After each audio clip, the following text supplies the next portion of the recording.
this floor that is painted with charged paint to give me some sigma charge density, and we drop a rubber ball. The mass of the ball is significant. It's 1 kilogram.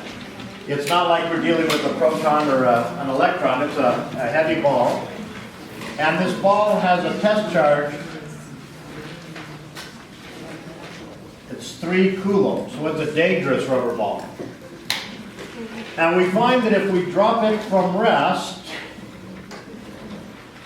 by the time it gets to a point B that's 5 meters lower, that ball is really, really moving. Its speed at B is 20 meters per second. Now, the first thing we're asked to find in this problem is the change in kinetic energy as it goes from A to B. Well, that's going to be the kinetic energy final, which is when it's at B, minus the kinetic energy initial, that's when it's at A. Well, it starts from rest, so this is 0. So this is going to be 1/2 times the mass times the speed squared, and that's going to be 200 joules, and it's going to be a positive 200. That's because it's sped up. Its change is positive. It's getting bigger. Now, the next thing we're asked for is the change in gravitational potential energy. This is the bucket that we usually ignore in all the problems that deal with protons or electrons. Because if you take the mass of a proton and you multiply it by GH, you still got pretty much nothing. Okay? So it's not worth talking about gravitational energy with a proton or electron. But this rubber ball has a fair amount. And we can calculate that with just mg change in height. Well, that's going to be 1 kilogram. G is 9.8, call it 10 newtons for each kilogram. And the height is going to be, the change in height is going to be a negative 5 meters. And so this gives me a minus 50. The gravitational energy bucket is empty. Okay? Now, normally, in these electrical problems, I've only got 2 buckets, kinetic energy and electric potential energy. And it's a zero-sum game. When one fills, the other one empties. Well, this is one of those rare problems where I've actually got a significant mass. And in those problems, I've got a 3rd bucket, gravitational energy. Now, what I found was that when this bucket emptied by 50 joules, this bucket here filled by 200 joules. Whoa, that's something. I mean, if I just drop something over a regular floor where there's no charge involved, if this loses 50 joules of gravitational energy, it gains 50 joules of kinetic energy.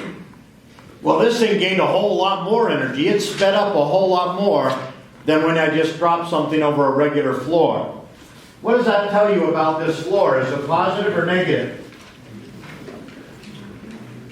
Yeah, it better be negative. How do I know that? Because not only is gravity pulling that ball down, but the floor is pulling that ball down. If the ball is positive, it has to be attracted to a negative floor. Now, my next part asks about this change in electric potential energy. Well, it's still going to be a zero-sum game. If I write this picture in equation form, it would be Verk external is what changes energy. Changes kinetic energy, changes electric potential energy, and changes gravitational energy. But we just dropped the ball. We didn't do any Verk on the ball. We just let it go. So this is 0. So that means 0 has to equal a plus 200 plus whatever this is minus 50. What's happening to the electric potential energy bucket? Well, if this one is filling by 200, when this is emptying by 50, this one has to empty by 150. Does everyone see that? Now, I know that the change in electric potential energy from A to B is equal to the test charge times the change in voltage from A to B. Now the test charge is whatever actually moves from A to B. It's what actually travels from A to B. So if this is going to be negative 150 joules, and this is a plus 3 coulombs, then my change in voltage from A to B, I can calculate very quickly. My change in voltage from A to B is going to be a negative 50 joules per coulomb, but that's another way of saying volts. So if this is, I'm making this number up, if this is 2,000 volts here, this would be 50 less than that, 1950 volts. Whoops, down here. Was that 2 mistakes in a day? Let's not count it, because I want to keep teaching. Okay? Give me a buy on that. Okay. Now, suddenly I know the direction of the electric field. I know that the electric field points towards a negative source. I also know that an electric field goes from high voltage to low voltage. Now this was an old exam question, and the part that everyone missed, or most everyone missed, was the last part. Find the electric field at point B. You all did this for homework. Tell your neighbor what you got for an answer.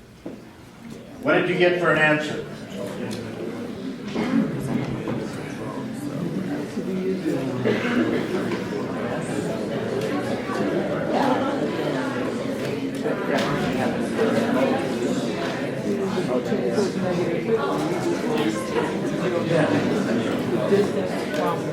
Okay. We know that the electric field is down. The question is how big it is. If you said it was 25 newtons per coulomb, slap yourself hard. That is wrong. When I asked the question, how big is the electric field at point B, I was being tricksy. Okay? The electric field at B is the same as it is at A. The same as it is between A and B. The same as it is over here. It's a sheet of charge. Now, when you use the ED equation to find the size of the electric field, you have to be sure to use the right distance. If I know that this voltage from A to B, the magnitude is 50 volts, and I want the magnitude of the E field, which distance do I want to use? The distance from A to B, which is 5 meters. And that's going to give me an E field magnitude of 50 over 5, or 10 volts per meter, or I could write that as 10 newtons for each coulomb. And if I wanted the electric field, the electric field without the magnitude sign, it would be 10 newtons for each coulomb down. Okay, that's the vector. It has magnitude, that's what this is, and direction, down. Does that make sense?